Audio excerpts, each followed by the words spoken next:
So when I was a sophomore in high school, we were all turning 16 and everybody in my school was getting cars. I had to buy my own car, but I went to a school with a lot of really spoiled kids, so it wasn't unusual for kids to get cars for their 16th birthday. And I guess a few girls, really liked attention. They were pretty popular, and therefore they wanted to get their car in front of the entire school, really make a spectacle out of it. So one day there's a pep rally. We're all chilling, hanging out, getting hyped for, I don't even know. I never liked college, like high school football, not college football. But I guess it was really important for my friends that I went, so I ended up going to this pep rally. And there was this cheerleader at the time. For the story, I'm going to call her Megan. Her name was Megan. And Megan was one of the most spoiled people I'd ever met in my entire life. She was super entitled. She always acted like she was better than everybody because her dad was rich. And she was just not a very pleasant person. But whatever, we go through the pep rally. They're doing their cheerleading thing. And after the pep rally, there's an announcement. It's like, everybody go outside to the blah, blah, blah, like this little area next to our parking lot, right? So we all go out there, and this Megan girl's dad pulls up in a brand new white BMW, right? Beautiful car, brand new. Like I said, just off the lot. And gets out of the car and says, "Happy birthday, Megan." And you would think Megan goes, "Holy cow, man, that's like a $50,000-$60,000 sedan. It's a brand new BMW. That's incredible. Wow. Ah, wow. Thank you, Dad. This really means a lot to me." But no, no, no, no, no, no. It can't be that simple, can it, people? Can't be grateful for things that your parents give you in life. Come on, that's too easy. So spoiled Sally over here, instead of being like, "Oh, thanks for the brand new BMW, Dad," walks up to the car and starts crying, like sobbing tears. And we're all like, "Oh, so grateful." She's crying tears of, gratitude. "Oh, thanks, Dad. This car's so sick. I'm gonna cry." I guess people do that sometimes. I've never personally cried out of thankfulness, but maybe Megan's a little weird. And then we hear it. A shriek, a cry, almost as if she found her own child eating Legos and glue at the same time and realized he was going to grow up to become named Melvin. A cry that will forever be emblazoned in my head like a brand on a cow. I don't know, something that's permanent, okay? "It's the wrong car." And everybody just kind of goes slack-jawed like, what did she just say? Did she actually just say this? Did this homegirl actually just say the words, "It's the wrong car," to a brand new BMW? I cannot believe what I'm hearing. I don't want to hear what I'm hearing. This is ridiculous. It's insane, but it's a good meme. Like, for the rest of high school, we all used to go, "It's the wrong car," whenever a minor inconvenience would happen, Like, whenever somebody's flash drive wouldn't work, "It's the wrong car." Like, it was just a good meme, Make fun of the girl that's super spoiled. But whatever, here she is sobbing, screaming that it's the wrong car, in front of the entire school, by the way. It's not like she's having a temper tantrum by herself. Literally, everyone at the pep rally is sitting here watching the spoiled brat cry about it being the wrong car. And the dad doesn't get mad. He doesn't say, "Well, I just bought you a car, so like you're gonna like it." No, no, no, no, no. He goes, "Oh, sweetie, it's okay. It's okay. Here, just get in it and drive it home." And she's like, "Okay." And gets in the car and drives home. But before she drives away, she says the most powerful last words of all time. "I want a white Camaro. It's not a white Camaro. You ruined my birthday." If my parents ever gave me a car, it could be like a 1999 Toyota Corolla with 3 wheels. I'd still be hype. I don't even care. But whatever, apparently it wasn't a brand new white Camaro, so it just doesn't count. Your parents don't love you unless they spend an extra, $50,000 on you. That's just the truth, okay, guys? Come on. If your parents haven't bought you at least 4 cars, they hate you. That's what I'm learning. So here I am thinking, oh, that's the end of the story. She's gonna keep the BMW. They're gonna talk about it. She's gonna think it over and be like, "Wow, that was a really generous gift. Most people don't get a nice car like this." No, no, no, no, no. The next day, we're walking through the parking lot, and what do we see but a brand new white Camaro that's just being driven into the parking lot by no one else other than Megan. I guess her dad had taken back the BMW to the dealership and bought her the brand new white Camaro she wanted. And I think if you actually do that, your kid is basically guaranteed to become Hitler. Like, think about it this way. You let your daughter cry in front of the entire school and make you look like an idiot over the brand new car that you bought her, the luxury sedan. And then when she cries and claims she wants a different car, instead of being like, "Yeah, no, you're a spoiled, entitled brat, eat shit," you go out and buy her the car she wants. I don't understand what's wrong with people these days. I don't understand if they just never read a parenting book or whatever. Like, I've never read a parenting book, but I'm pretty sure there's a big sign on like every page of a parenting book saying, "Don't do exactly what you just did." So yeah, Megan proceeded to be the worst human being for the last 2 years of high school. Definitely not too pleasant, but she did have a white Camaro. So I mean, she was the real winner here, okay? I'm too poor to understand her struggles. The worst part is it was a beautiful car, but like by the time that we were graduating, she never knew how to drive a car like that. So, of course, it would rattle when it started. It was never taken care of very well because something tells me that a 16-year-old girl does not exactly understand how to take care of a muscle car, especially one that cried over getting a BMW. Probably not the best, car owner that we've ever seen.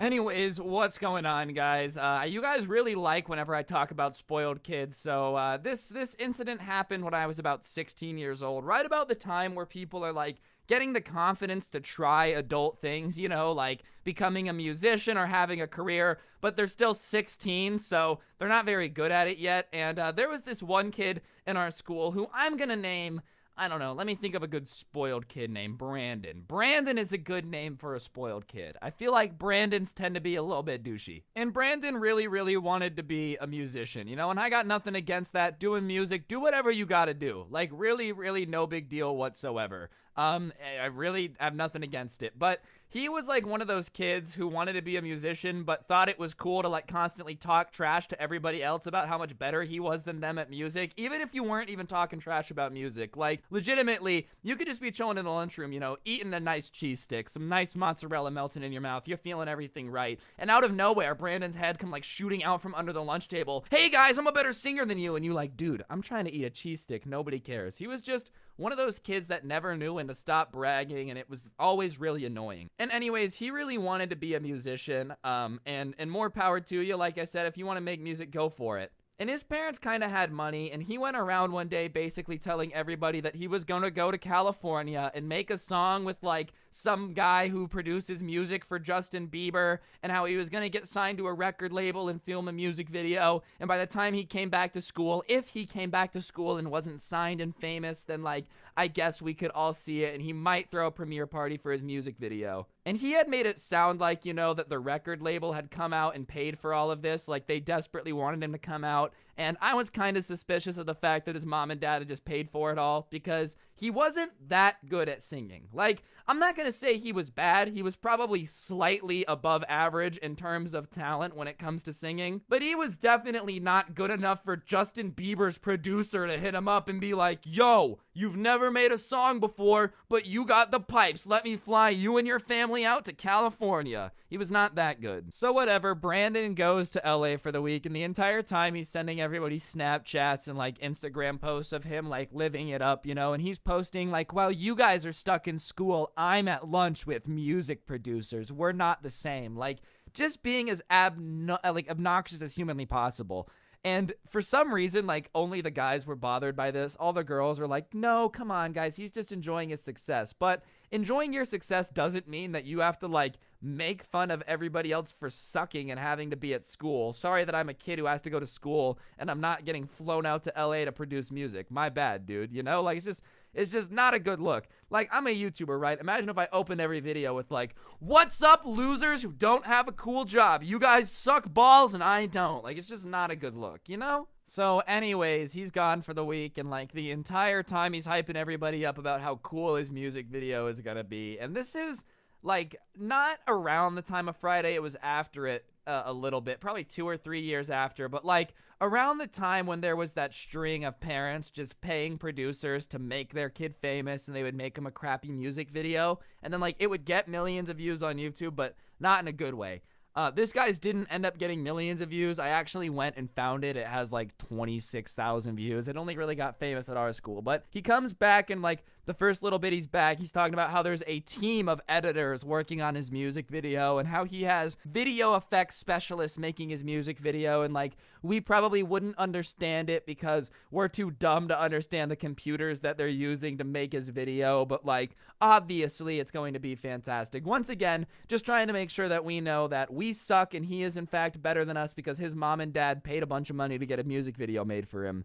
Typical shenanigans. So whatever, he convinces somehow the principal to premiere this music video, and like This isn't elementary school, by the way. This is high school. We're like 16. So it is weird to get gathered in the auditorium. Usually the only time that ever happened was on like assembly days, and I never went to the assemblies because I don't really care if our football team wins or loses. You know, I'm just trying to go home. But we get drawn down there in the middle of the day to like support one of our students' success and push them forward and like hopefully their future career. You know how the principal is. She heard that he made a song with someone who's worked with Justin Bieber and thought this was her chance to like get a news story about how one of her students was all successful. So she's taken full advantage. You know, everybody has to be supportive and happy. So we all get rounded into this auditorium like cattle, like into this gym, and they have 2 projectors on either side ready to play this video on the projectors, right? And I'm just letting you guys know now, the video it's not good. Like, it's so not good that the other half of the video is me basically telling you how bad it is. So it opens up on like this sunset, right? And he's like driving this car, which I mean, he just turned 16, fair enough. It's not like it's a 14-year-old driving.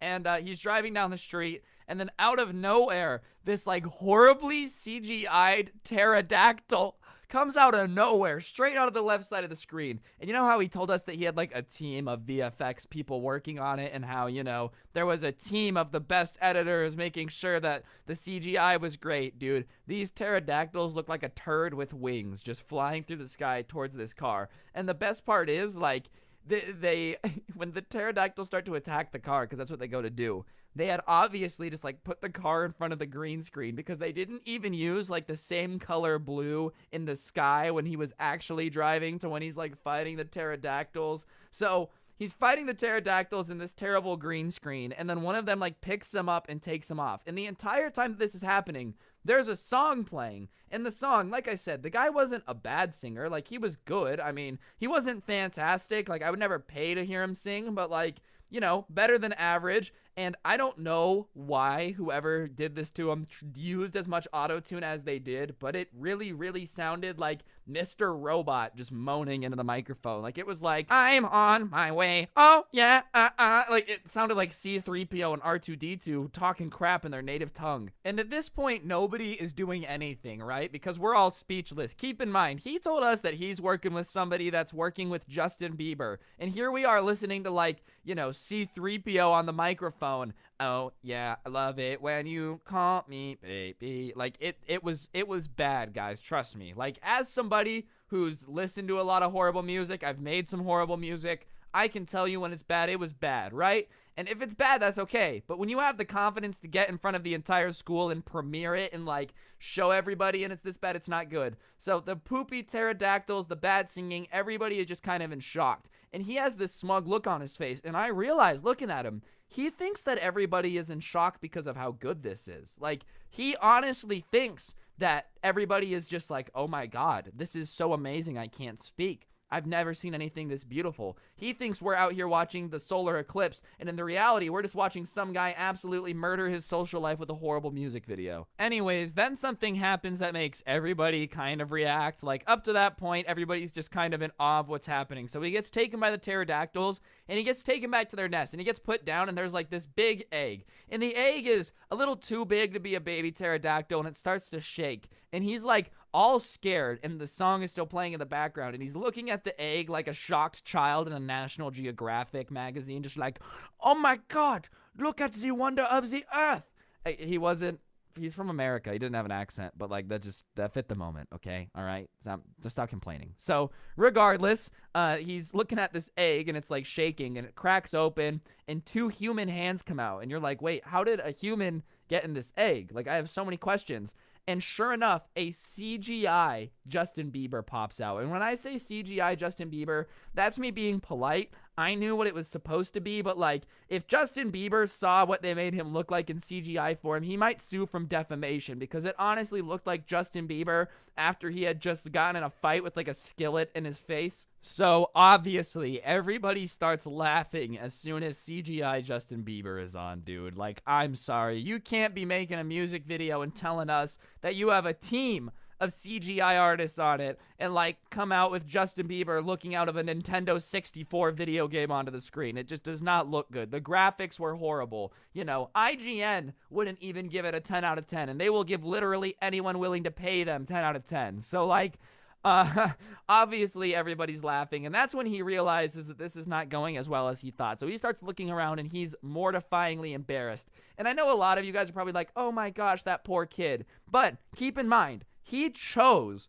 to have it premiered in front of the entire school. He had already seen it. Like, what do you expect to happen, dude? You've been hyping it up. You're the reason we're all watching it. Nobody really wants to be watching it. But he gets mortifyingly embarrassed and like runs out of the gymnasium. And the principal like stops the music video and gets on the microphone. Guys, stop laughing, guys. Come on. Is that the spirit that we have at this school? Guys, we are supposed to be guys, this is not funny. Stop.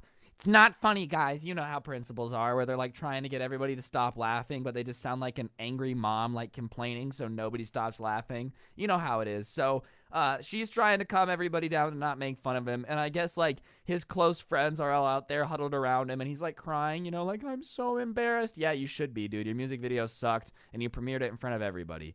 And so like, obviously, after all this time of telling everybody how much they suck compared to him for not having a crazy music video made and like how great it was gonna be, and as everybody's leaving to go to lunch or like their other classes after this assembly, people are kind of yelling things at him, you know, like, oh, nice video, nice singing, like just messing with them. And finally, he stands up and like snaps and is screaming and is like, it was good. You guys just don't understand art. Yeah, that's right. Everybody who thinks it sucked. Like 90% of people thinks it sucked, but that's because 90% of people are really stupid and you're the only smart one that can understand it. Yeah, definitely. So he's freaking out fighting with people, which doesn't help. Like, up to this point all week, he's been a giant spoiled brat telling us how much better he is than us. Like, in LA, he was saying how dumb everybody at school is. Like, he was just not being a nice person, and he expected everybody to be nice to him when he's failed, which is not how it works. Karma has different plans. You know how karma works. The vibes were just straight up not vibing. So this vibes were just straight up not vibing. That doesn't even make sense. But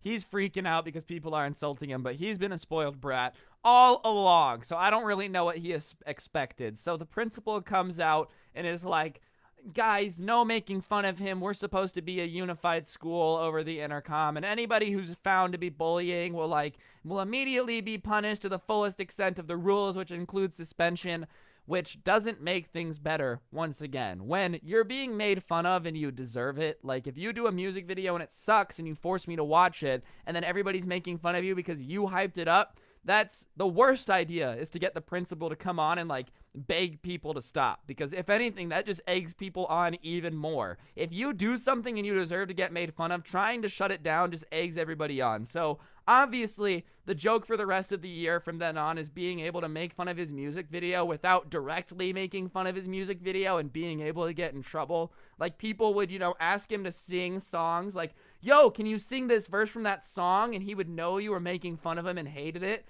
But whenever you would complain about it, you could just be like, no, we were just asking him to sing the song. But yeah, moral of the story is, if you want people to support your music video, maybe don't go around calling them like poor, stupid idiots who, you know, have no idea how to make music, and then make a terrible music video with CGI pterodactyls and a fake Justin Bieber. But, you know, what do I know about being popular, right? I only have 2 channels with 1 million subs.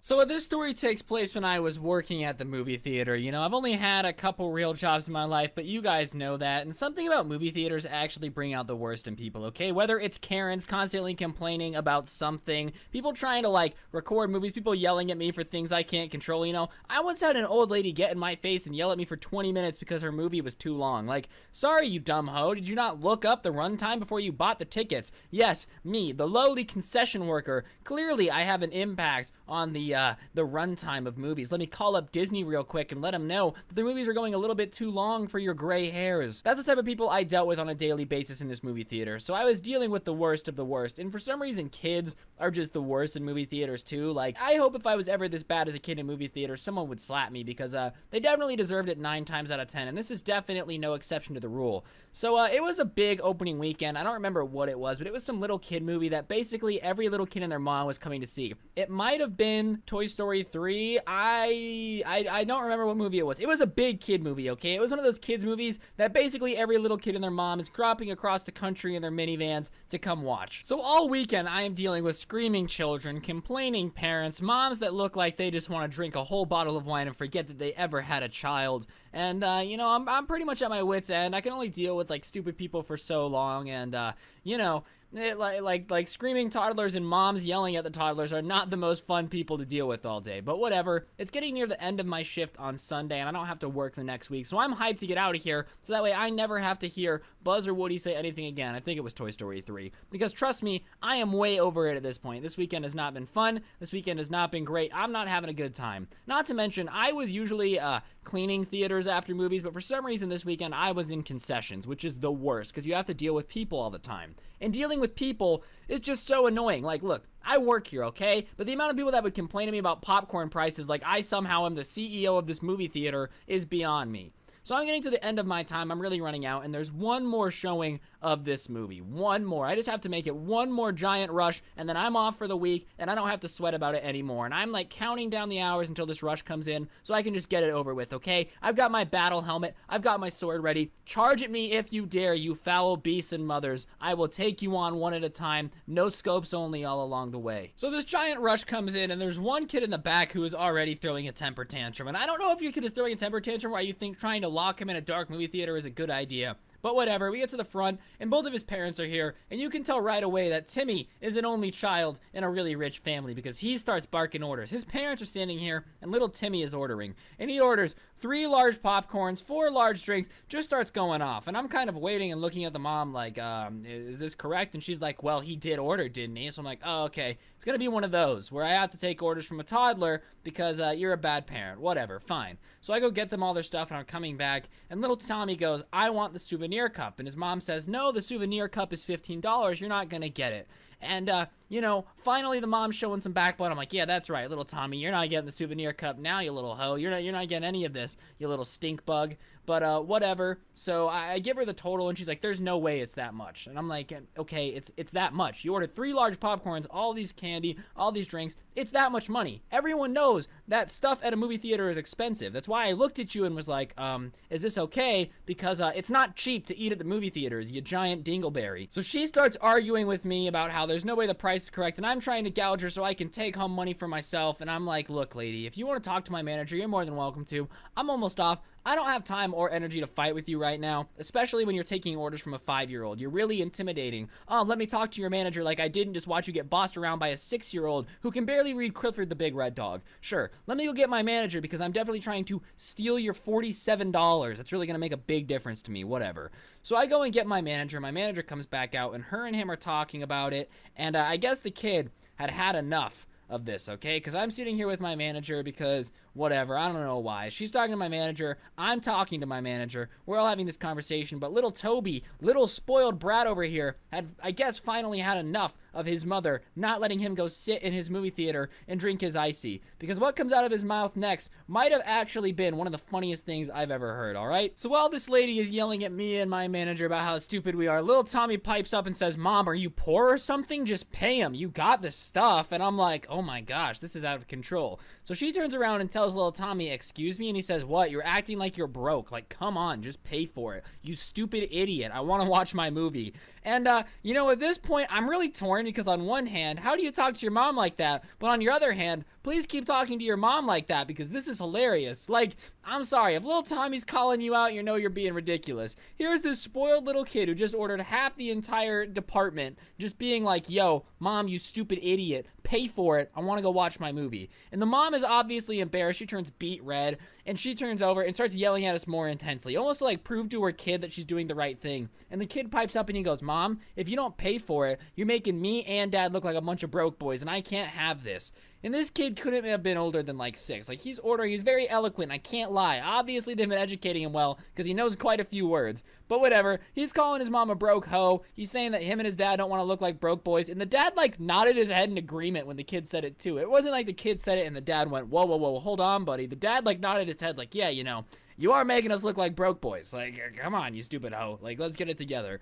So the mom embarrassingly just goes like, fine, whatever. put it on my card. And the kid pipes up one last time and goes, I want my souvenir cup. Otherwise, you're gonna pay for our embarrassment when I get home. Like, excuse me, buddy, you're 6 years old and you're telling your mom that she's gonna pay for embarrassing you when you get home? You are a brave soul. I would not be surprised if you didn't make it halfway through this movie without a chancla being entering the back of your head. But whatever, man. I rung up that Survivor cup, the souvenir cup, and I said, have a great day, because you just paid 15 extra dollars, made yourself look like an idiot, and got punked by a 6-year-old. Like, I'm sorry. How are you 35 years old and a mother and getting punked by your 6-year-old child and your husband while you're waiting to get into a movie, you know? Like, that's just too good. So whatever, a couple hours go by, and on the way out, the kid walks up to the thing again with his mom and says, we want 2 more souvenir cups because my mom and dad need one. And I look at the mom and she goes, what he said. So I ring up the souvenir cups and she pays for him, and the kid looks at me and goes, I'm super sorry for my mom's embarrassing behavior earlier. I promise you it won't happen again.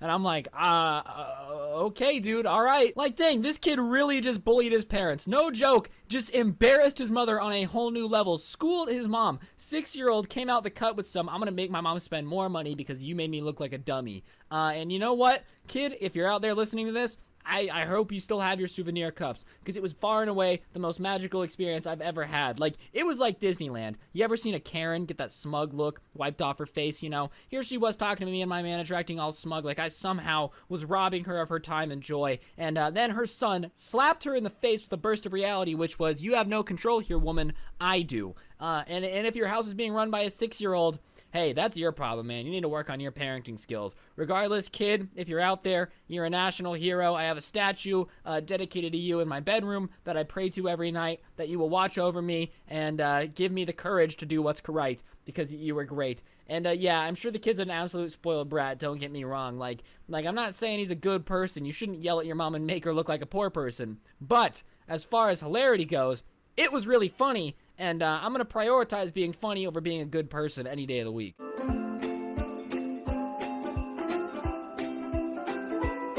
Now, I went to a pretty bougie high school, all right? I went to the type of high school where some kids could probably buy the teacher, you know? Like, that's the type of high school I was really interactive with. And a lot of the kids that I went to high school with kind of reminded me of, you know the mean kids in all the movies where they're like, my dad runs an oil rig, and then they proceed to laugh while burning $100 bills and singing reggae? Yeah. That was a lot of the kids that went to my school. And for some reason, there was this one group of girls that everybody kind of knew was just the most spoiled brats in town. Like, by far and away, these were the type of girls that parents were loaded and would get them anything they wanted, and they were super unbearable. Like, nobody liked being around them because all they cared about was how many Instagram followers you had and how much money your parents made, which is just kind of a weird flex. Like, listen, okay, flexing about how rich your parents are makes no sense. Let me get this straight. That's right. When I was born, my dad was rich. I haven't done anything, but my dad is rich. Like, that's not really a flex. Good for you. Your dad's rich. I'm sure your life is pretty lit, but it's not really a thing you want to go around high school telling everyone, like, I'm better than you because my dad makes more money than your dad. It makes you look like a grade A female dog if you're picking up what I'm putting down. If Susan could not demonetize me, that would be great. Anyways, there was this group of girls that everybody knew was just like these spoiled girls, and this takes place when I was like 15, almost 16, so basically everybody in my grade is having their 16th birthdays, you know? And it's kind of a cool thing in America when you turn 16 to get a car, and most people aren't lucky enough to have their parents buy them a car, you know? Like, I had to work 2 summer jobs and work at it for 2 years to get my first car, you know? I definitely was not balling out, rimming out. My mom wasn't buying me a brand new Mustang just because I turned 16. And most kids in my school definitely were getting cars from their parents, but it wasn't, you know, the pick of the mill, you get whatever you want. It was like, you know, your mom drives an old Toyota Camry, we're going to give that to you and you can drive it type of thing. So most kids were pretty grounded. They turned 16, they either buy their car, get a job for their car, their parents would give them an old car, and that's just kind of how it went. And most people were really grateful. I mean, if your parents are going to give you a car, clearly they love you at least a little bit, you know? Like, nowhere along the line, if your parents are giving you a car, you're going to be in a Dr. Phil episode because your mom locked you in the basement and made you play Fortnite for 15 hours a day like my mom does, you know? For the most part, most people were pretty grateful. Most people at my school were pretty chill about the fact that their parents would give them a car, and like, wow, it's so cool, yeah, I have a car. I'm 16 years old, and my mom and dad gave me a car. That's crazy. Like, most most people should be happy to get a car. But of course, the spoiled girls' birthdays start coming up, and they go out and they just get like the prettiest cars ever, you know? There were 3 of them, and the first one, who I'll just call Megan, got a brand new Mercedes, you know, because nothing says smart decision like giving a 16-year-old who can barely drive, let alone barely have brain cells. Like, it's not like these girls were super intelligent people that, you know, worked hard and were gonna go to Harvard. No, these girls were all kind of stupid too. So let's give a stupid girl a brand new Mercedes just because she turned 16. That was the theology her parents had, all right? So Megan gets out, gets a brand new Mercedes, and is flexing on it constantly, which just annoyed a lot of people, because once again, you didn't buy it, Megan. It's not like you worked back-to-back shifts at Dairy Queen to save up enough for your brand new Mercedes. Your dad bought it for you. And then the next one, who I'm going to call Ashley, got a brand new BMW. You know, they were the luxury car squad, really just whipping out, and it was a white BMW, and it was a really pretty car. But whatever, as you guys know, you know, so now we have a Mercedes and a BMW, and there's a third one that everybody knew was just the most spoiled girl in the world. And all these girls, when they get their fancy cars, are like, honestly, like, my dad is just, like, so sweet. Like, he bought me, like, a BMW and a Mercedes. So, you know what? Sure, it's annoying that they're flexing it constantly and always working it in a conversation, but at least they're thankful to their parents. But there was one girl who I'm gonna call Marissa. And Marissa was a grade A. Well, Marissa was a bitch, okay? There's really no other way to say it. No one had ever had a pleasant interaction with her. Nowhere in the history of the world has anyone ever been sitting there going, I sure hope Marissa comes into class and talks to me. Because honestly, talking to Marissa was a lot like talking to an Asian carp. You know, sure, they have a brain. Yeah, they can swim. Sure, they can eat. But outside of that, there's not much going on up there, okay? Marissa was basically a fish. She had the attention span of a goldfish and the intelligence of a stupid fish. Like, not even a smart fish, all right? Not the guy on the can of salmon or tuna who has the little smile. No.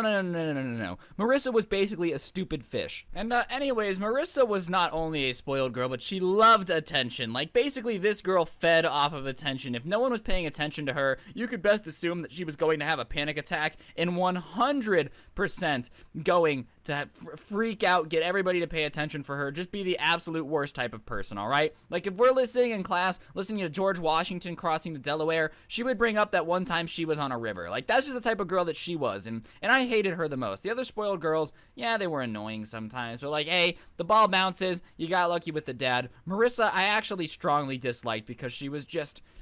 I just wanted to punch her in the face sometimes, okay? There's no other way to say it. There's no nice way to say it. Everybody has somebody that they just want to punch in the face, and that's how it is sometimes. And Marissa was just that person for me, you know? Just an absolute annoying bimbo that I wanted to see fight Donkey Kong in Super Smash Bros. That's all I ever wanted in life. That's all I ever need. Nintendo, if you're listening, please make it happen. But yeah, it's coming up on Marissa's 16th birthday, and she, of course, loves attention. And there's a gathering of students, also known as an assembly, coming up, you know?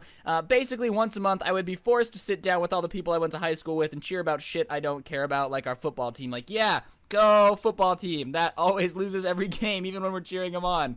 But basically, we'd all get gathered into the auditorium and just be forced to sit there and hear about how great our school is, even though we're all sitting there wishing that we could just go home. It's a Friday. I got out of class an hour early. I don't want to go to an assembly. I want to shut up, go home, play some Fortnite, and double dab on all the haters, you know? But whatever. It's her 16th birthday, I think the next day. It was like, her birthday was Saturday, and Friday we have this assembly. So, of course, we're all sitting in this assembly, already bored out of our minds, not wanting anything to do with this school, because, shockingly, most people don't love school. Oh my gosh, brain opener here. Most people don't want to sit in a pep rally. They just don't. I'm sorry. I hate to break it to all you principals that love my videos, okay? All 2 of you. Miss Janet Jackson herself watching my videos. Most students are not trying to chill for an hour after school and listen to the pep rally, alright? It's just the truth of the matter. But whatever, we're sitting there and Marissa's birthday is tomorrow, and trust me, everyone in the school knew because she felt the need to remind everyone every 15 minutes. Wow. Not like everyone else in the world has a birthday, Marissa. Nobody cares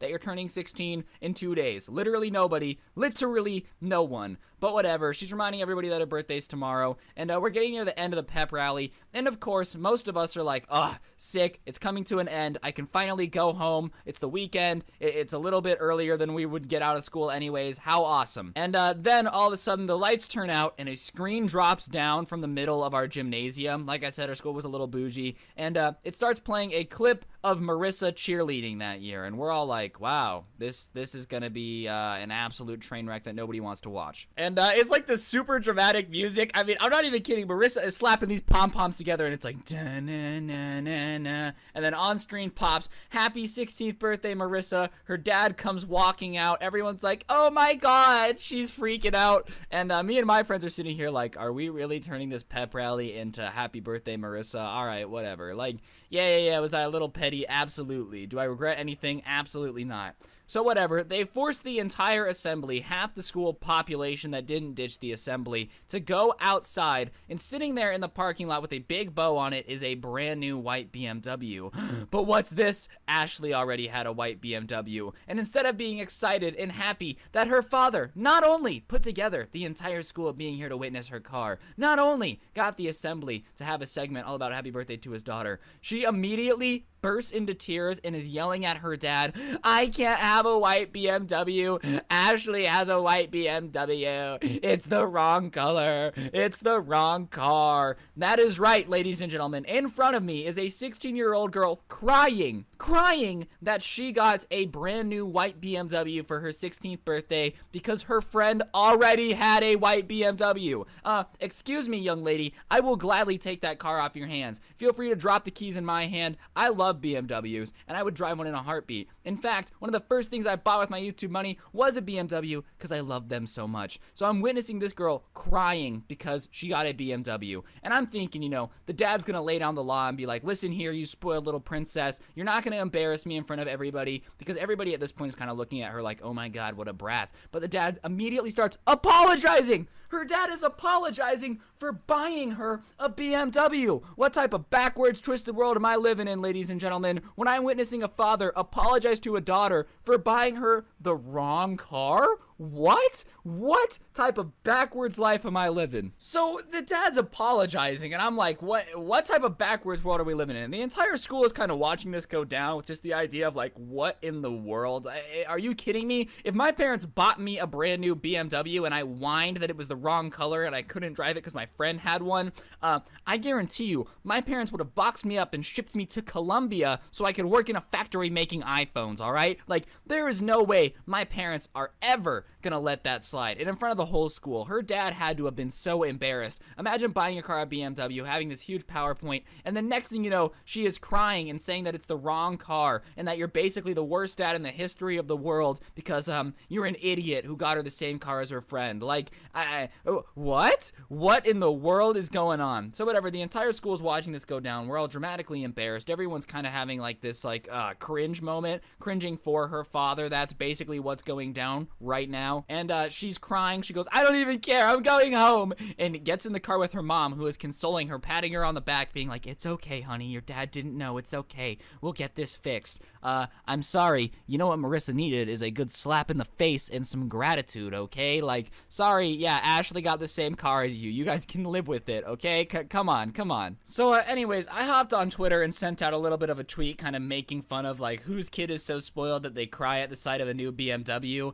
And I'm not even kidding you. Within 20 minutes, I get a DM from her, and she's basically saying that her dad is going to sue me unless I take down the tweet, and I'm getting reported to the school for cyberbullying. And I'm like, first of all, you can't prove I'm talking about you, Marissa, you idiot. Second of all, you're gonna sue me because I tweeted out that you're a little bit of a spoiled princess.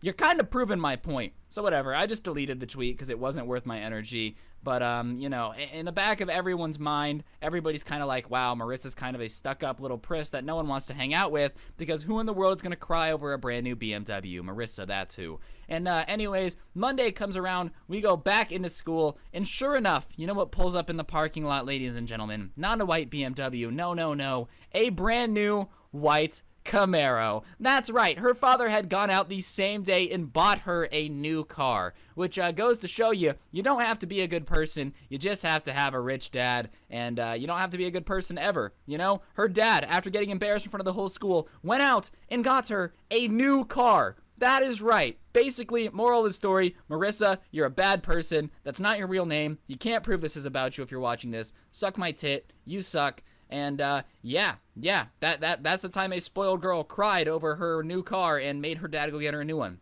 I don't know what to tell you.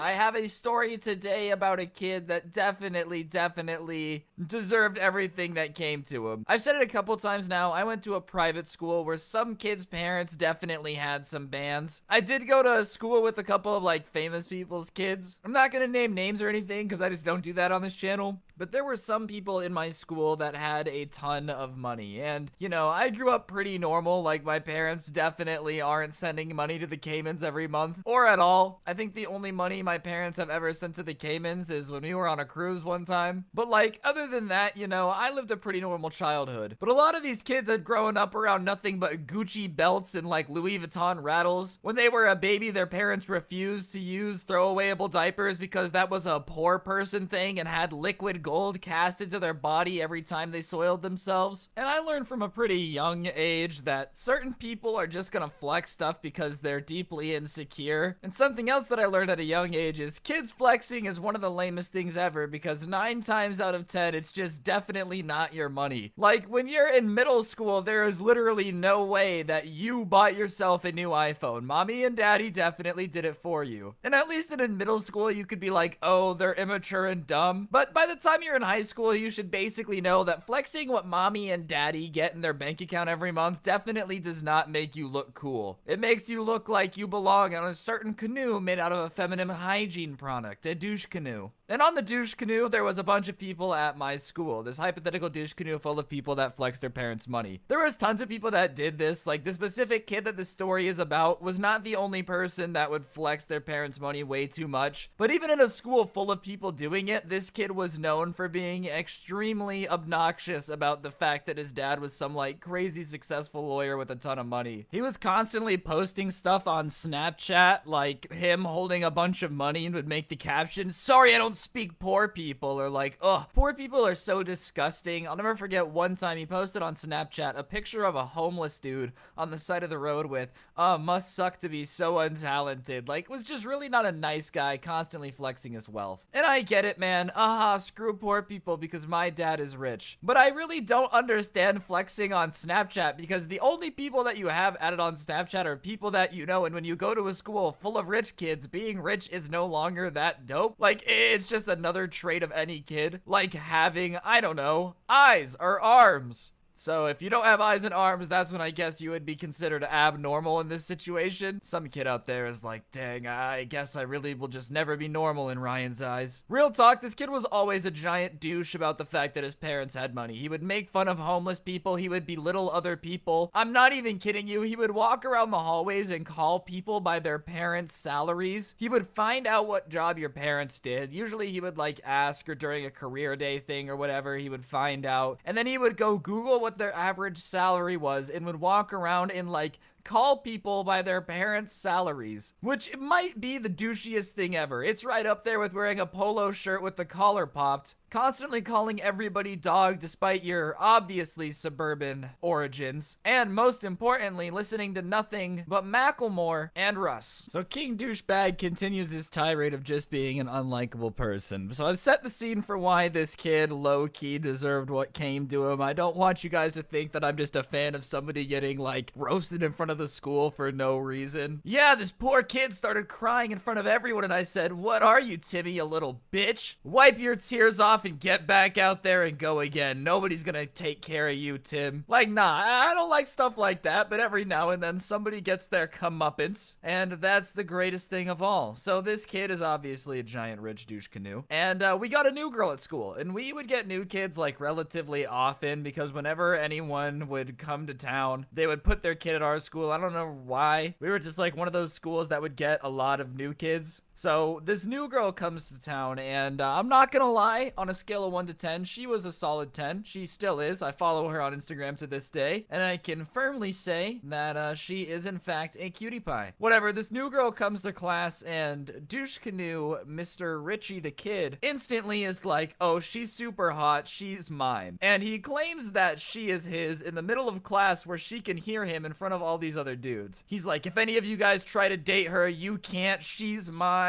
Oh my god, I'm gonna wow her, like, aha, she's gonna be my girl. And this is right in front of this new girl. Well, not in front of her, like a couple desks behind her, but definitely loud enough where she can hear it. And she turns around and looks at like this douchey rich kid who's wearing way too much cologne and definitely thinks he has got the I'm the sexiest man in the world appeal, when it really is more of a I look like I played too much League of Legends appeal. So she looks back at him and he's like, oh hey baby, what you looking at? And she's like, ugh, you're calling me, but I would never date anyone that looks as gross as you. And he immediately gets all defensive, which is what every dude with like a super big ego does, because most of the time people who go out of their way to be super cocky and flex on you are super insecure, so whenever anybody makes fun of them, they low-key have a panic attack. So when he gets called out and everybody starts laughing at him, he decides that the only logical response is to insult the girl he was just flirting with. So he's like, oh, I claimed you just to make you feel better. None of these other dudes were interested anyways. And I don't know why, but watching people get their comeuppance is my favorite. So I raise my hand because I haven't said anything so far, and I'm like, I'm interested. And the girl smiled at me. She's like, oh, okay. See, somebody was before you claimed me. I'm not a piece of meat to claim, which I mean, hey, good for you. Tell them off. Stand up for yourself. Yell at the spoiled kid being spoiled. And at this point, he thinks that he's like offended her. He thinks that he's just misspoke. Obviously, he's pressed because everybody's laughed at him, but he still thinks there's a way to save this and like look better than anyone. So he looks at me and says, shut up, and says what my dad's salary is for his job, which was supposed to convey like an insult, as if, you know, I was supposed to like start crying that my dad has a certain amount of money he gets paid for his job. No, not my dad's pay stubs, dude. Stop. But whatever. He calls me like by my number, and so I just like laugh at it. And then he looks back at her and is like, you don't know how it works around here, and starts bragging about how rich his dad is and how he has like a Ferrari and his house is huge, and he's like probably the richest kid in the school. So he understands that he offended her, and he didn't mean to like offend her by saying that she was his and that no one else could hit on her. Like, he doesn't own her. He knows that women have rights. I love how that he had to clarify that too. He's talking to a girl. He's like, yeah, I do know women can vote, by the way. So he's laying on the talk by trying to tell her that no, it's okay that I was a douchebag because my dad's rich, which surprisingly does not go over very well with the girl with the brain. I just don't understand what a lot of these dudes are thinking too. Like, girls don't like dudes with the personality of like Versace cologne. They just don't. I'm sorry. I mean, don't get me wrong. You'll eventually settle with somebody that's gonna use you for all your money and pretend that they love you and low-key have kids with your boss. But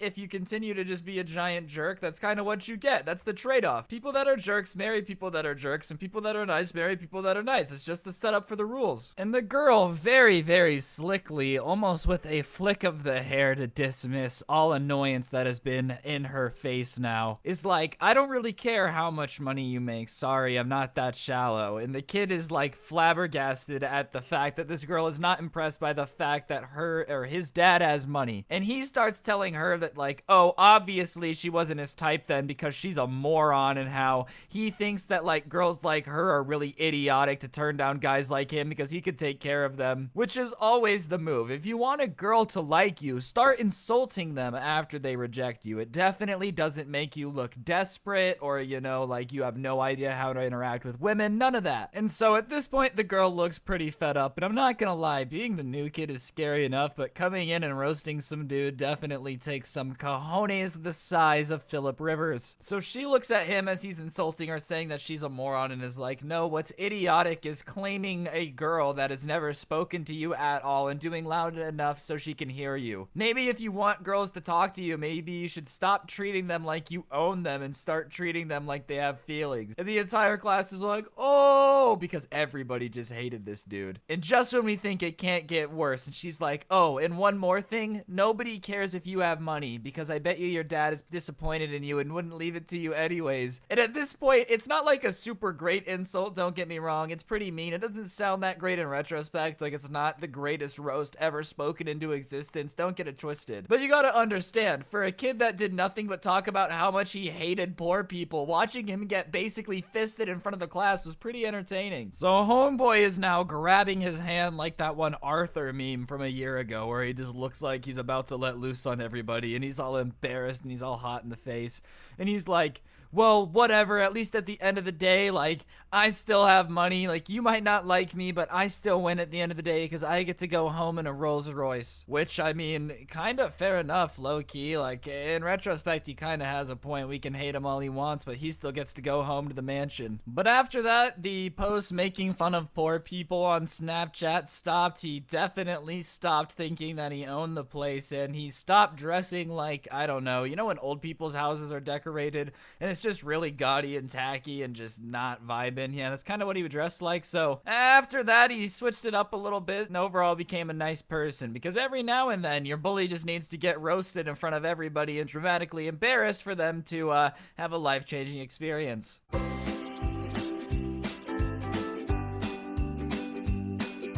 So basically, the school that this person goes to has like one of the best high school bands in the city, which, I mean, it's not a giant city from what they told me. Like, it's a decently large city. You've probably heard of it, but it's not like, you know, world famous. And so because the band is relatively important, it's something where like parents really want their kids to be involved, because when it comes time to like apply to college, being like, oh, I was in one of the best high school bands in the country, apparently helps you get into college. I don't really know how Harvard thinks you're a better person because you can play the trombone, but whatever, apparently some people think that. So a lot of parents would like just sign their kids up for this band, and the kids just wouldn't be very musically inclined, you know, or really care about it much. They were kind of just there to, you know, exist and fill in the spot and get it to look good on college applications. And the band teacher was pretty understanding about how like kids needed this for college applications, so he got around it by basically making like an upper division band and a lower division band, which basically was the kids who just like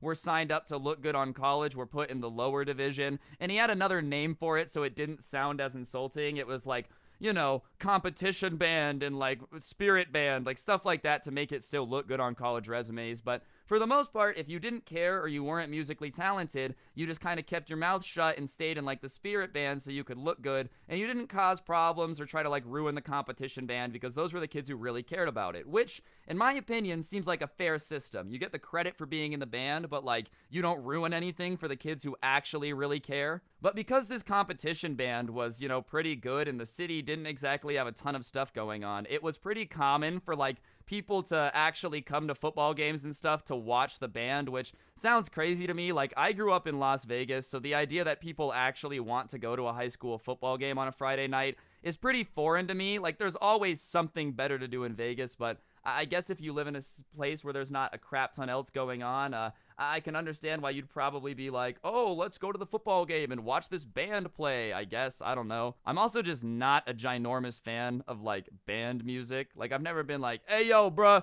let's get some of that high school marching band mix up in this place and turn up. But maybe that's just me. Regardless, because people would, like, come watch the band, and it was kind of something that was important, you know, and like whenever they would perform at the football field, all the parents would be like, oh my god, the band's amazing. There was one girl, though, who was in the lower band, like the JV band, and she was one of those girls that thought she could sing, you know? Like, she'd be like, oh my god, like, fine, I guess I'll sing it, but, like, I'm not good. Amazing Grace! And, like, try so hard, you know, covering their ears, like, doing all that type of stuff. She was one of those girls who was like, yeah, I'm kind of a singer, I'm not that good, though, you know? Oh yeah, syncing up my voice. Like one of those people. I think we all know them, the choir kids that just start randomly trying to sing High School Musical during lunch, and it's like, yo dog, that was a movie. This isn't real life. Please sit down before I'm forced to give you a swirly. You know, I don't want to have to do it, but if you keep singing High School Musical in the cafeteria and trying to get us to cause a flash mob, I'm gonna have to do what I gotta do. Regardless, she thought that she was amazing, and that's what matters. And if you've ever seen American Idol, you know that for whatever reason, people are very defensive of their singing. Like, I feel like most skills, people are pretty honest about, you know? If you have a white belt in karate, you're not gonna ask to do, like, a karate display in front of your high school football team, you know? Because you're aware of the fact that you're just not good at it yet. But if American Idol has taught us anything, it's that people just don't think that they're bad at singing, you know? And this is coming from somebody like, I can't sing, and that's okay. That's fine. If I ever make music, I gotta use autotune. And that's okay. I can't change the fact that I sound like a raspy whale. And that's fine. I'm not trying to go sing the national anthem in front of an NBA game. So this girl who's a horrible singer and constantly trying to get attention for her singing finds out that coming up, they're going to be playing against the other biggest high school in town, in that over like 2,000 people are planning to be in attendance because the game has sold out, and the school that they're playing at is a private school with a bigger stadium, but they've asked this band to play because they're known for being so good locally, right? So she finds out, and at the time, the competition band started with somebody trying to sing, you know, like there was like a little vocalist part. And immediately, this girl that can't sing is like, I deserve the solo. And the second somebody opens anything with I deserve blank, it immediately just rubs me the wrong way because this is a sad fact of life. Nobody really owes you anything, you know? Like, you're not owed anything. You don't really deserve anything. Other than, like, human respect and decency, you know? Human rights you're entitled to. But nobody owes you, like, singing in front of 1,000 people. Like, you don't deserve anything in that regard, you know? If you got the talent, sure, you can earn it. But, like, oh, I deserve to just sing by default. Everybody else who wants to sing, no, they don't deserve it. I do. I deserve it over everyone else in this school. That type of attitude is just kind of toxic, you know? Like, it's just very entitled to assume that you are by default the best singer and you deserve it. So, regardless, this girl is convinced she deserves it. So she goes to the band director, and the band director is obviously like, nah, I hear you singing during class, and you have the pipes of, someone just not very talented, so thank you for the offer, but no, we will not be needing your services to sing. And she just starts losing it, saying that she's given her heart and soul to the band, and all she's asking is to sing this one time. And I'm gonna let this in on a little secret too. When something is called competition blank, it doesn't matter how hard you worked, bro. Like, you just don't deserve it, man. I'm sorry. If you're a 55-year-old man and you're like, every day for 8 hours, I throw the football. Why won't the Colts make me the quarterback? It's because you're just not good. It's a competition. You know, this ain't the pity party band. This isn't like hard work band. No, this is the competition band, dog. So the band director just tells her no and basically says, tough stuff. You're not good enough at singing to like actually be the lead singer in this performance, which whatever, call it mean, call it what you want, but imagine somebody coming to you and saying that they deserve to be like the lead of the competition band that you work hard on because they work hard. Like, not because they're talented, not because they're good, but just because, you know, they show up. And the best part about this is, the person who sent me this is like, she did not work hard. She never came to extra practices. She never came to like extra team meetings for team bonding, nothing. She only ever showed up in class, so it's not even like that's a true statement. So whatever, she goes home and tells her mom, and her mom, of course, is just as entitled to the daughter because where do you think she gets it from, bro? Like, you never meet a bad kid and then meet their parents and go, dang, I wonder where this person became a bad kid from. Like, usually the apple don't fall too far from the tree. You know what I'm saying? So, obviously, the mom is basically like, how dare you tell my daughter that she's not a good enough singer, and starts raising an issue with the administration, like the principal, the deans and stuff, and basically says that she's willing to press a lawsuit on the school because of like the competition slash spirit band thing, because it's discriminatory based upon like a class service, because at the time band was a class, you know, so technically they weren't really supposed to have like a good and bad type of situation. And she's basically like, I'm considering a lawsuit, da-da-da-da-da. And so the school is like, look, you gotta make her the lead singer for this little thing because we can't handle a lawsuit. Schools don't like to be sued, which, you know, I understand nobody likes a lawsuit, but at the same time, this entitled Karen was really about to like ruin the band program for everybody just so her daughter can sing. So the band director is like, fine, your daughter can sing, and all week when they're practicing, this girl is tone deaf. But for whatever reason, dude, she is convinced that she's hype. And nobody's telling her how bad she sounds because everybody's pissed that she has to sing in the first place. Like, it's not a secret that her mom had come in and pulled some strings to get her behind it, so nobody in the band was really trying to, like, help her out and tell her that she needed to sound better. They're all hyping her up, telling her she sounds great, and she sounds awful. And the band director's not saying anything because it's not even like he wants her to be the singer, dude. He got forced to do this, so he's just keeping his mouth shut like, fine, I'll stay out of the way. So whatever, the time comes and like this private school has a nice little football. It's not a stadium. That's probably a little intense, but 2,000 people are crammed into like the bleachers / the seats to watch this game, dude. And the halftime comes and the band goes out, and sure enough, this girl starts singing, and it sounds god awful because she just can't sing. And I don't understand what this girl's mom was trying to do, dude. Like, you're gonna help your daughter by just making her embarrass herself in front of all of her peers? That seems like the exact opposite of what you want. Like, if I have a kid, right, and he's awful at singing, and he asks me to let him sing in front of people, I'm gonna have to sit him down and go, look, son, you can't sing. And we're not talking about an 8-year-old here. We're talking about, like, a 17-year-old, somebody close to adulthood. Friends don't let friends, like, embarrass themselves this badly, regardless of whether or not they're your kid. So the daughter is singing, and it's obviously terrible, and it's bad enough where everybody starts booing. And like, if you could imagine having 2,000 people boo you after thinking that you're a great singer, that don't feel too hot. So she finishes the song and like runs off embarrassed, you know, and her mom is like in the crowd. You can hear her on the field yelling at people to stop booing her daughter, which, you know, obviously just makes people boo more because the only thing people hate more than a bad singer is a Karen telling them to pretend to like a bad singer. And honestly, overall, it was just an L of the situation. And to make matters worse, the next year, the Karen like ruined it for everybody. The band teacher ended up starting to teach only like AP music theory and made the competition band, strictly an extracurricular activity, so that he really could only pick who could be on it and who couldn't be. So like all the kids that had gotten the benefit of being in the band on their resume because they just kept their mouth shut and let the competition band do what the competition band did, had it ruined for them because of this Karen, and so that really sucks.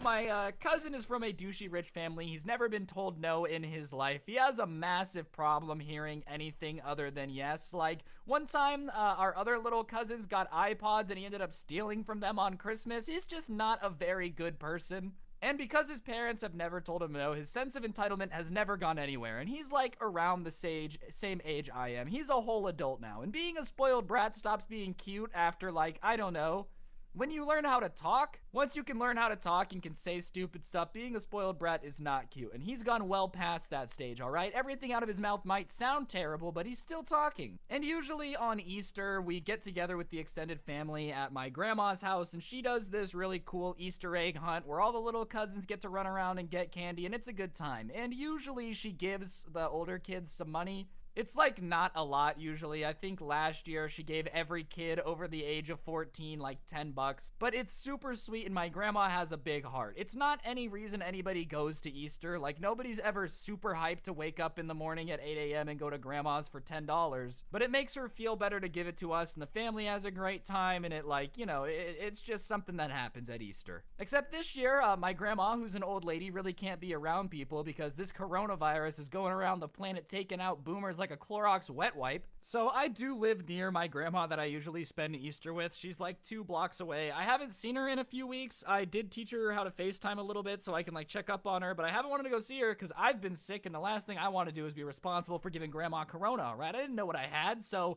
better not risk it. You don't want to be the dude at the funeral who's like, okay, I might have accidentally been responsible here, but let's just bond. It's not going to work out very well. But regardless, I kind of live near her, and I get a call at like 1 p.m. yesterday, and it's my grandma. And I answer it. I'm like, hey.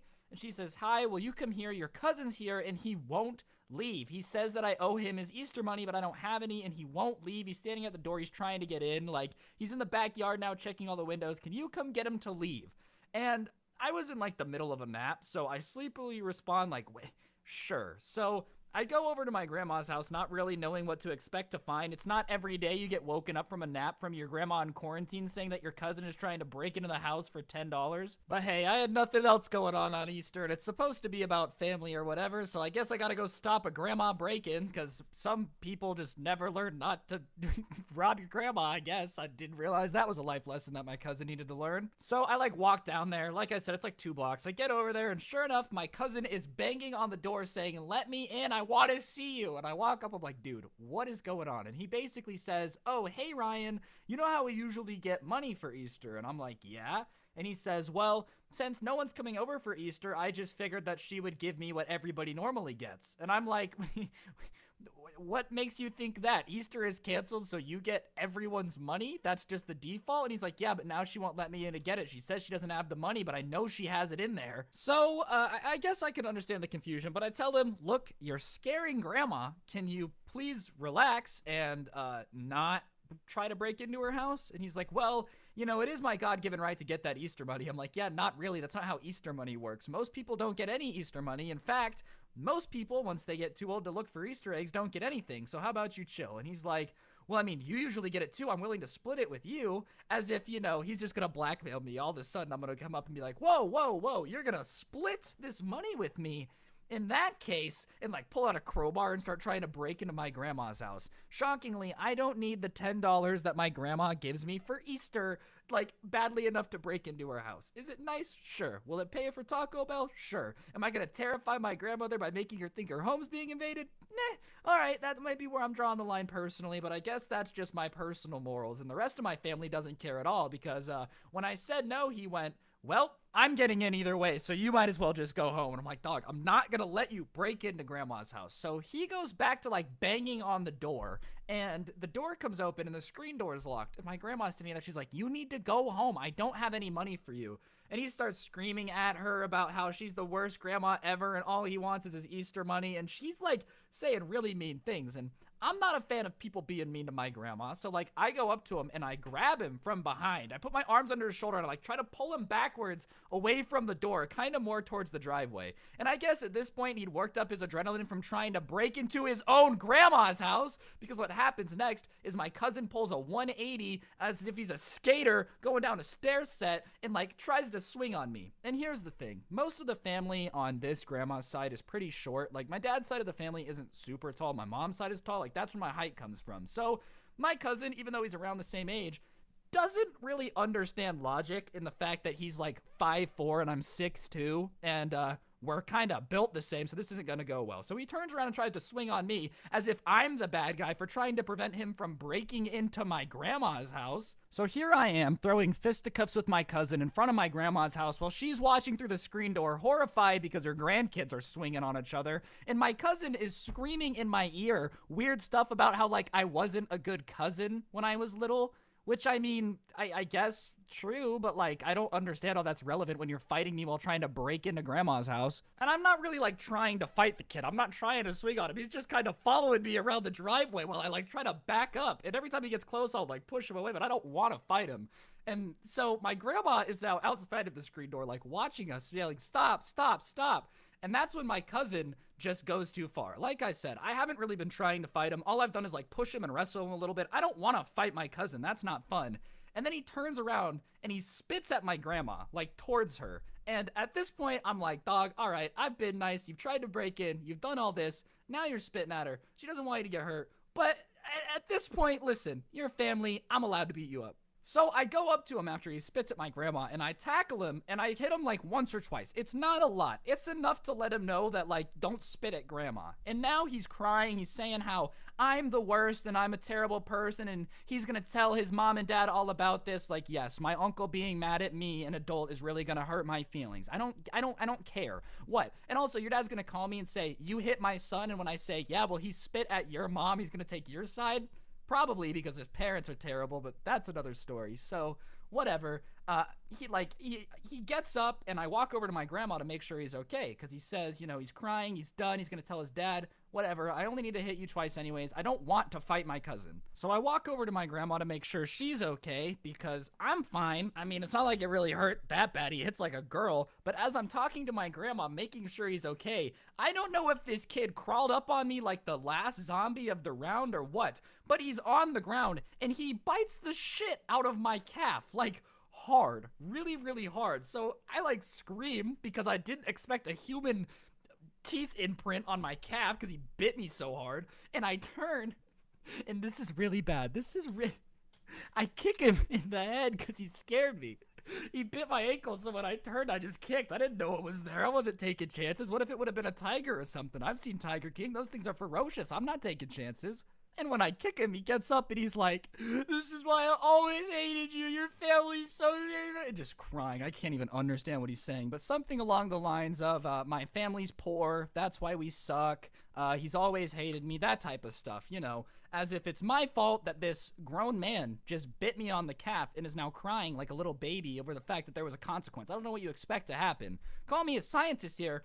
If you bite somebody on the calf, they might hit you back. Just saying. So he freaks out and decides that he's had enough because my grandma tells him to go home. So he angrily runs like a girl over to his Mercedes and hops in and goes home. And I look at my grandma, I'm like, "Are you okay?" And she says, "Yeah, he just came over and he knocked on the door and I answered. I thought he just wanted to see me. So I was talking to him through the screen door and he says, 'Do you have my money?' And I didn't know what he was talking about. And then he said that he knows that I have the Easter money for everybody. So why don't I just give it to him?" And I'm like, "Okay, well, what'd you say?" She says no, and then once she said no, he started trying to open the door and come inside, was checking every window, and that's when she called me. So I guess my cousin is just nuts. I don't even know why it's so important. He drove off in a Mercedes. Clearly, I don't think you need the $20 that grandma was gonna give you.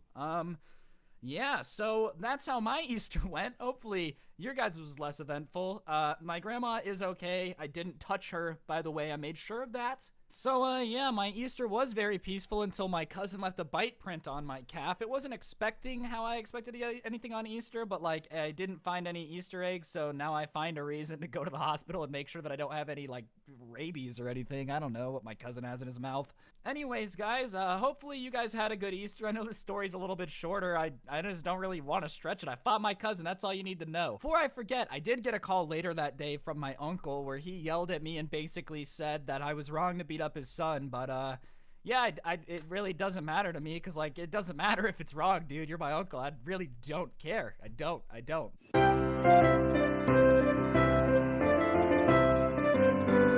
This story takes place in a summer camp when I was 10 or 11 years old. My parents had to work a lot during the summer, and whenever my grandparents didn't want to watch me because I was a handful, they would send me to this summer camp thing at a rec center that was pretty chill. It was pretty fun. There was never too much drama there, of course. It was basically just a bunch of kids hanging out all day during the summer, and it was better than being at, a grandma's house, watching old TV shows all day, I'm not gonna lie. Whenever I used to stay with my grandmas during the summer, there would be some pretty weird stuff that would go on. They would force me to help them act out these 60 mystery shows. I was just not a fan. So summer camp was pretty chill with me. I vibed with it. It was much better to hang out with kids all day because when you're a kid, you just get along better with kids. And the one thing that I will say about a summer camp at a rec center in a major city is there's a wide variety of kids that pull up.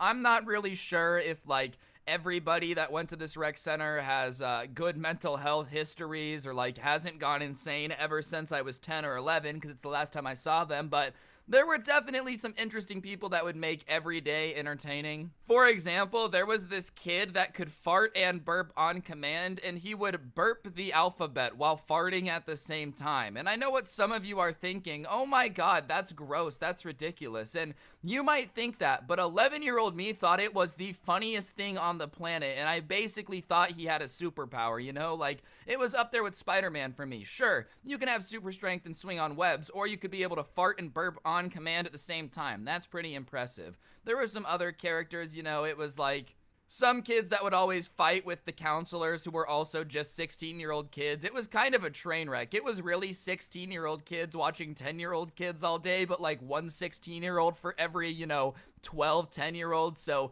they're obviously outnumbered, and the amount of people that were just weird in this camp that would do weird stuff was entertaining to say the least. So I liked being around it. Everything's pretty normal for the first couple of weeks of summer, and then one day we're like outside in this grassy area, and by the grassy area is where new kids would pull up and get dropped off, or kids would get dropped off, and I was there pretty early because my parents had to work, so it's maybe like 8 in the morning, and most cars that would pull up and drop kids off at this like rec center summer camp, or like Fords or Toyotas, like normal cars, definitely not something you see. And as I'm sitting here, I see a Rolls-Royce park in the parking lot, like right by the drop-off center. And I didn't know what a Rolls-Royce was at the time. 10-year-old me was not like, oh my god, that's a Phantom. But you could just tell it was a nice car. It just has this aura about it that lets you know that whoever is driving it is important.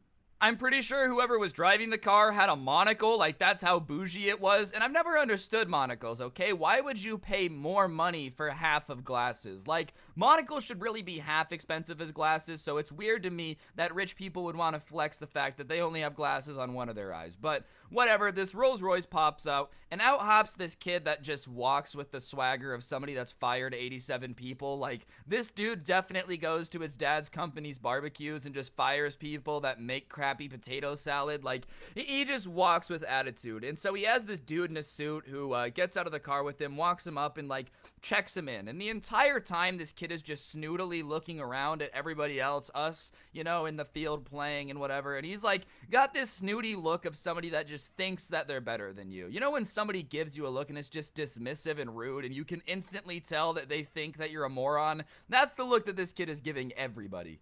Anyways, this kid gets all checked in and he walks over and he like reaches out his hand to shake our hand. Keep in mind, we're like 10 or 11, so everybody kind of looks at him weird, and he says, well, I'm not going to say his real name just because I don't know, I just always change the names in these stories. I'm gonna name him Reginald, because that just sounds like the type of kid that eats $700 mustard and, like, wants to punch you in the face anytime anyone mentions anything that even sounds vaguely poor. Like, the dollar store, and he just has an involuntary reaction where he punches you because he hates poor people. Like, that's the type of air he gives off. So he comes over, and he reaches out and shakes her hand. He's like, hello, I'm Reginald, and my mother wants me to know what the normal class is like, so she's making me come here in the summer.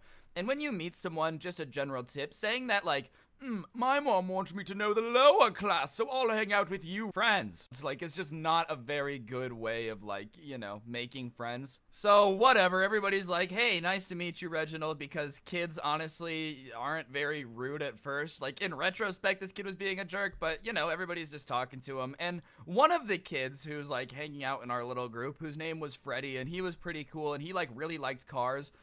He knew what the car was, so he's like, oh my god, is that a Rolls Royce? Like, that's so cool. Oh, is it awesome to ride in, And this kid gets this, like, smirk on his face, and this is when everybody realizes that we're not gonna like this kid. He looks at Freddie in the face, who is complimenting his car and being like, wow, it's so cool, I bet you it's fun to ride, and he looks at him and goes, yeah, but you'll probably never be able to afford anything like that anyways, so it's not like it matters.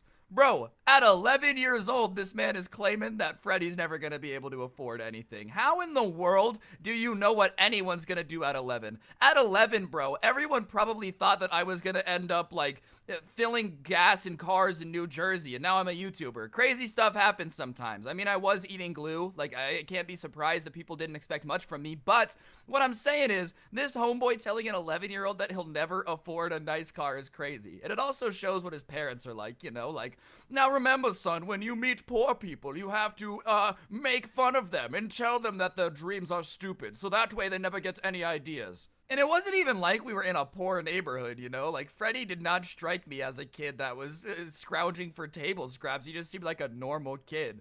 Oh, yes, you middle-class people are morons. Like, yeah, okay. Am I ever gonna own a Rolls Royce? No, it's cool. But if I'm complimenting your car and just being nice, you don't have to tell me that I'm poor back. Like, that's just a little unnecessary. So, Reginald, immediately is kind of on the crap list. Nobody really vibes with him because he's just kind of mean. And any time that he has any excuse to bring up the fact that he's better than us, he would. Like, the first day, again, we're eating lunch and he's just kind of standing in the corner by himself like a weirdo. Like, only weird people eat lunch in the corner, for sure. I used to. So he's standing in the corner eating lunch alone like a weirdo, and like he's just giving me dirty looks, which is weird. I haven't even said more than like hi to this kid, and he's just staring at me, giving me this death stare that's like, I don't know who you are, but I don't like you. It's not a fan of your face. I hope it gets hit by a car. Like, he's just giving me this dirty look, and he's in the corner by himself eating, so I'm just eating with my friends, and I'm giving him dirty looks back, because I'm not gonna lie, even 11-year-old me was like, I don't take no disrespect out here on the streets. It might have been a rec center summer camp, but that's as close to the streets as I ever got, so it was pretty serious to me. So I'm giving him dirty looks back, and one of the camp counselors, who's like 16, mind you, walks over to him and is like, oh, are you like eating lunch alone? That's so sad. Here, come with me. And walks him over to our table with like me and my summer camp friends, right?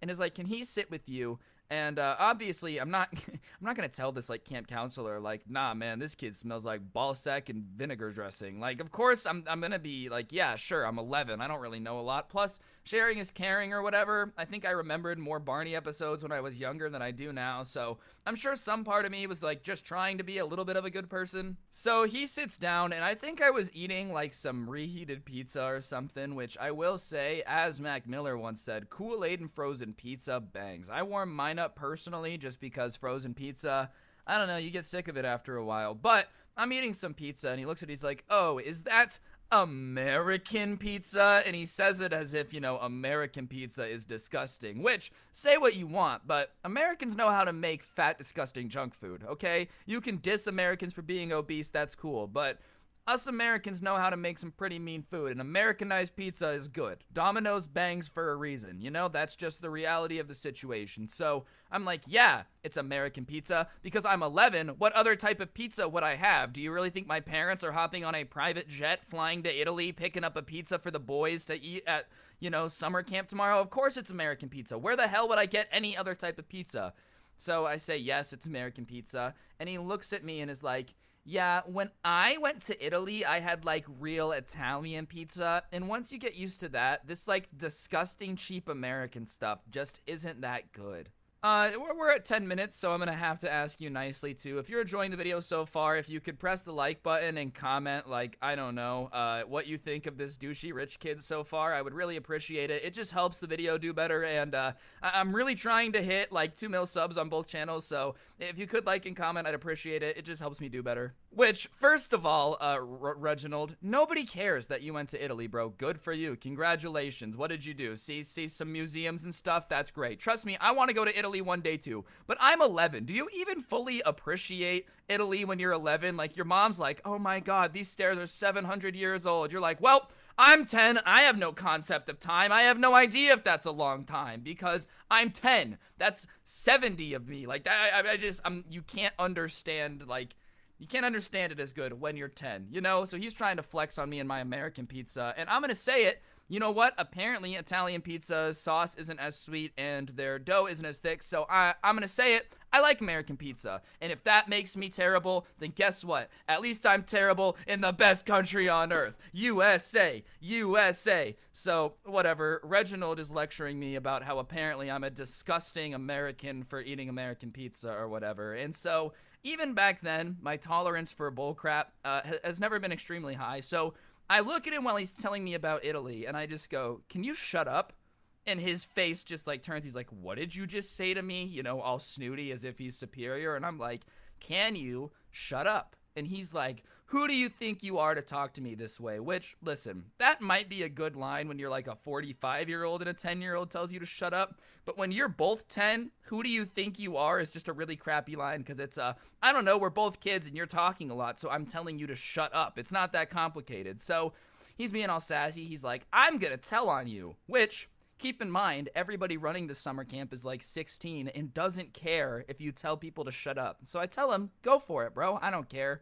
So he, you know, does this like slither away. You know what he kind of reminds me of, honestly, in the way he moves and like the way he acted? The bad guy from the first Monsters, Inc. Randall, like the slithery little crap head that would change his color based upon what was going on. That's who he low-key acted like. And I'm just saying, if your nearest personality twin is a Disney villain that was like trying to kidnap a child, maybe you should rework your personality because it might not be that good. This kid never got the memo. So he goes up to these like people running the summer camp and he snitches on me, which, you know, as I have said multiple times in my videos, in the infamous words of Little Skies, I ain't folding under pressure, I ain't switching for no hoe, I ain't talking to no cop, and I ain't telling on my bros. And sure enough, he snitches. He told on the bros, violated rule number 1, and he says that I told him to shut up. But as he's telling them that I told him to shut up, he starts crying. Keep in mind, listen, we're young, but like, bruh, if you can't handle the heat, get out of the kitchen. How are you gonna call me a stupid fat American and then cry like a little baby whenever I tell you to shut up? I'm just saying, that seems a little BS to me. So he's crying, and obviously every girl-like person in charge is now like, oh my god, look at this little kid crying, it's so sad. And I see him turn and point at me, like dead at me. And all the girls look all disappointed, you know, and they come over to me, they're like, why would you tell him to shut up? You know he's new, that probably really hurt his feelings. So they tell me that I need to apologize because like it's against the rules to bully people and, you know, I have to be more considerate of other people's feelings. And I try to explain myself and go, well, he's making fun of us for being poor and eating American pizza. Like, I just told him to shut up because I don't care that he's been to Italy. I don't understand why that's mean. And I'm not going to apologize. And they're like, well, you need to apologize. And I put my foot down. I'm like, no, I don't care that this 16-year-old is bossing me around. I'm not even kidding. One of these girls that used to teach me has slid into my DMs since I became a YouTuber. So there's no way that I'm listening to them. Like, dog, you guys are not old enough compared to me to tell me what to do. So no, I'm not going to apologize. If this kid's being a jerk, he deserved to get told to shut up. So they basically are like, well, if you don't apologize, then we're calling your parents and you can't come back for 2 days because you're breaking the bullying rules. And I'm like, if that's what you got to do, that's what you got to do, because I'm not apologizing. And since then, I've learned something that you got to do in life sometimes. Sometimes it's easier to apologize, even if you're not in the wrong, to just like make life easier, okay? But I was not going to apologize to this kid for saying what I said, because honestly, I'd tell it again. If he somehow found this video, shut up. Again. Don't, whatever you're saying, you're not even talking right now, you're watching this, but shut your mouth. So, I don't apologize, he's still crying. They call my parents, they send my grandma to pick me up, and they're like, well, you have to spend the next 3 days at grandma's because, you know, we have nowhere else to send you, and like, after that, you can go back to the summer camp thing. So, I'm like, ugh, fine. So I'm at my grandma's house for 3 days, and the entire time I'm like plotting my revenge, bro. This kid that got me screwed. And I love my grandma, don't get me wrong. I really do love my grandma.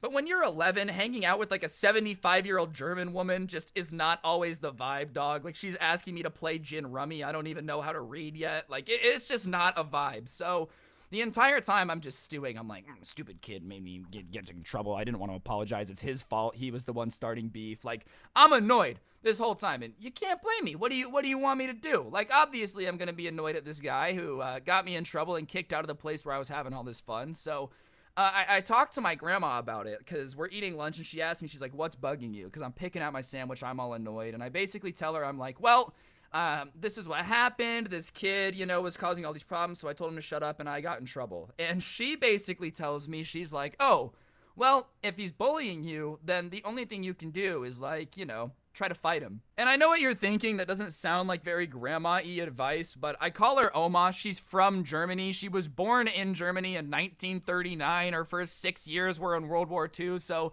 she's just a little tougher than most. She has a different way of viewing things, and she's like, if this kid is gonna be like that and snitch and cry, then you might as well give him a reason to cry. And I'm like, okay. 11-year-old me, you know, is like, all right, look at my sage old wizard of a grandma giving me this valuable life advice, you know? And obviously, like, I don't advocate for fighting people. Don't ever do that. But if you really have a bully that won't leave you alone, sometimes the only way to take care of it is to roast them back. Like, if somebody, let's say you've got glasses, and somebody's always like, oh, 4 eyes, oh my god, 4 eyes, and they're being relentless and won't leave you alone and it bugs you, the best way to get them to leave you alone is to be like, yeah, I might have 4 eyes, but at least I know who my dad is, Billy, okay? I guarantee you, once you do that, they're dropping it. They're not gonna make fun of you anymore. So my grandma is like, yeah, if he's got a problem, then, you know, if he's gonna have a problem regardless, then you might as well give him something to have a problem about. And I'm like, yeah. So after 3 days of playing cards with my grandma,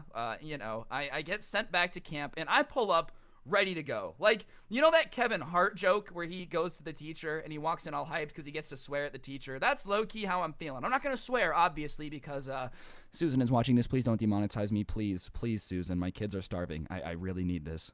And my grandma was also the one to drop me off. And on the way there, dude, she's like playing hype up rap music. But she tells me, don't try to start a fight with him. But like, if he's going to have a problem, then you do what you got to do. And I'll come pick you up if there's a problem. And I'm like, yeah, that's right. That's right. 11-year-old me all hyped. You know, I'm like, whew, doing push-ups on the field just to get a little pump on in case he wants to fight.